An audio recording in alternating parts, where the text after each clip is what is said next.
মা মা, কি রান্না করছো? ছেলে এসে রান্নাঘরে যেই দেখলো আমি পালং কাটছি, অমনি বলে উঠলো, পালং শাক? আমি কিন্তু একদম খাবো না, আমার একদম ভালো লাগে না শাক পাতা খেতে।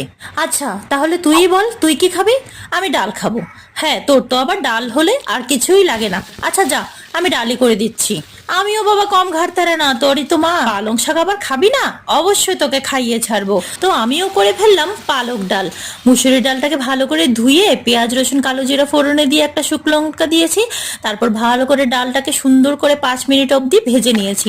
যখন ডালটা ভাজতে ভাজতে ঝরঝরা হয়ে গেছে, তারপর জল দিয়ে খানিকটা ফুটতে দিয়েছি। ডালটা 50% হয়ে যাওয়ার পর পালং শাকগুলোও দিয়ে দিয়েছি। তারপর রান্না করার পর তো আমার ছেলের সামনে দেওয়ার পর আমাকে বলছে, মা সেই তুমি আমাকে পালং শাক খাইয়েই ছাড়লে। আমি বললাম, বাবা তুই খেয়ে তো দেখ কেমন হয়েছে। প্রথম গ্রাস মুখে তোলার পর বলছে, মা হেব্বি হয়েছে। এরকম মাঝে মাঝে রান্না করে দিবা। তো চলো আজকে টাটা, ভালো লাগলে সাবস্ক্রাইব করে সাথে থাকবে। আবার কালকে দেখা হবে তোমাদের সাথে।